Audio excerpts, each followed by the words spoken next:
श्री शिव महापुराण विद्येश्वर संहिता अष्टादशों अध्याय में 18वें अध्याय में शिव धर्म का निरूपण। तत्सर्वेऽपि अर्पितं बुद्धे ते शून्यं चारोचते याचारत्वं त्वदृष्टे विवर्जिता। भगवान शिव की इस प्रकार से प्रार्थना करें, मेरी बुद्धि आपके ज्योतिर्मय पूर्ण स्वरूप में लगी है।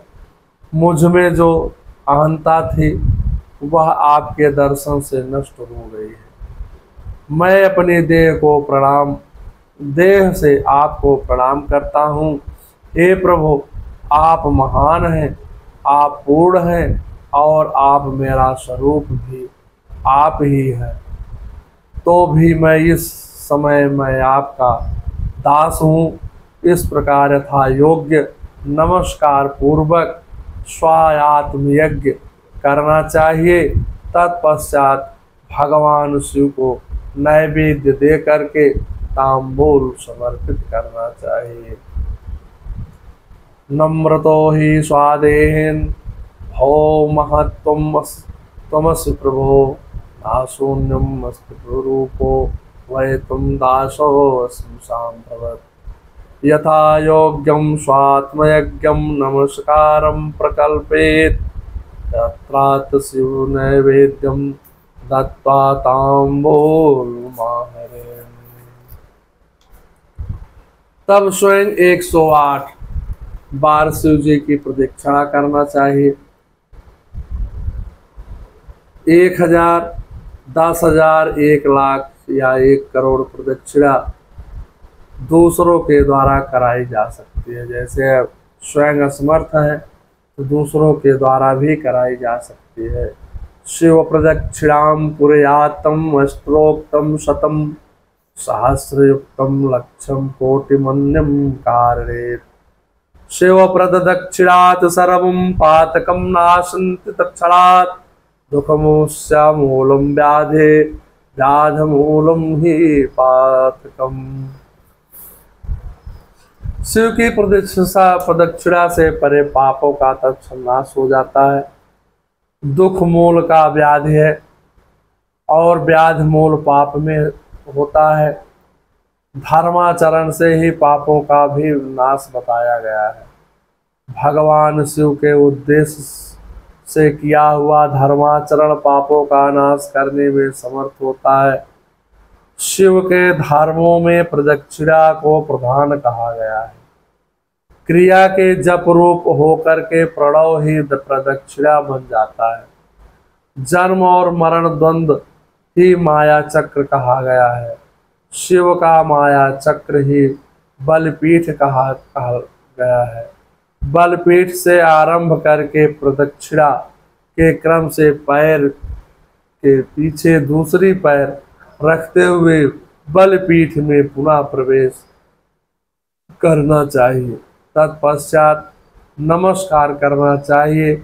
इसे प्रदक्षिणा कहा जाता है।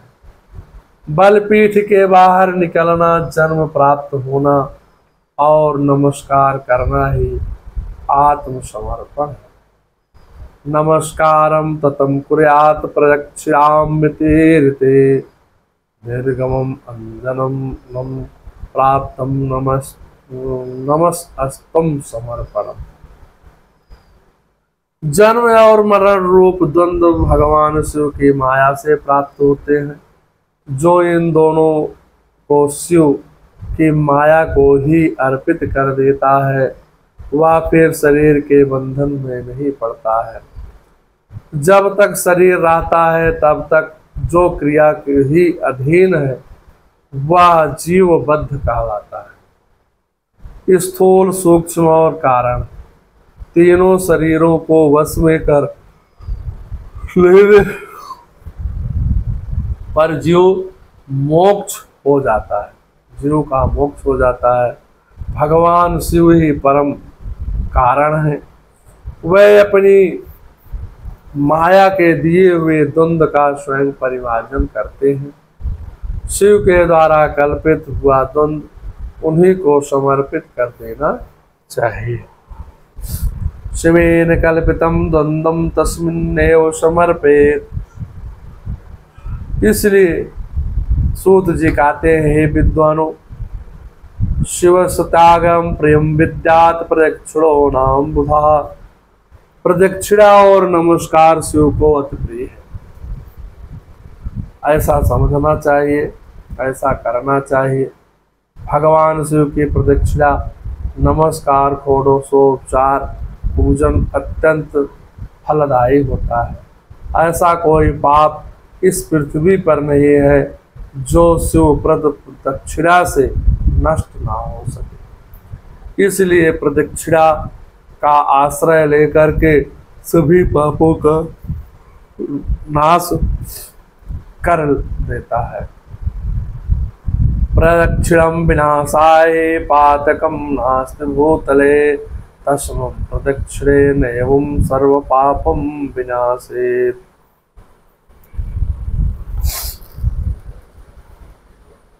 जो शिव की पूजा में तत्पर हो, वह मौन रहे, सत्य आदि गुणों से युक्त हो तथा क्रिया, जप, तप और ज्ञान ध्यान में एक एक का अनुष्ठान करता हो। ऐश्वर्य, दिव्य शरीर की प्राप्ति, ज्ञान का उदय, अज्ञान का निवारण और भगवान शिव के सामीप्य लाभ, एक क्रमशः क्रिया आदि के फल हैं। निष्काम कर्म करने से अज्ञान का निवारण हो जाने के कारण शिव भक्त पुरुष उसके अतिरिक्त फल को पाता है। शिव भक्त पुरुष देश, काल, शरीर और धन के अनुसार यथायोग क्रिया आदि का अनुष्ठान करे। न्यायोपार्जित उत्तम धन से निर्वाह करते हुए विद्वान पुरुष शिव के स्थान में निवास करे। जीव हिंसा आदि से रहित और अत्यंत क्लेश शून्य जीवन बिताते हुए पंचाक्षर मंत्र के जप से अवसिंचित अन्न और जल को सुख रूप माना गया है। यह भी कहते हैं कि दरिद्र पुरुष के लिए भिक्षा से प्राप्त हुआ अन्न दान, अन्न ज्ञान देने वाला होता है। शिव भक्त से भिक्षांत प्राप्त हो तो वह शिव भक्त को बढ़ाने वाला होता है। शिव योगी पुरुष भिक्षान के शिव सत्य कहते हैं। जिस किसी भी उपाय, जहाँ कहीं भी भूतल पर शुद्ध अन्न का भोजन करते हुए सदा मौन भाव से रहे और अपने साधन का रहस्य किसी पर प्रकट ना करे, भक्तों के समक्ष ही शिव महात्म को प्रकाशित करे। शिव मंत्र के रहस्य को भगवान शिव ही जानते हैं, दूसरा कोई नहीं जान सकता है। शिव भक्त सदा शिवलिंग के आश्रित होकर के वास करना चाहिए।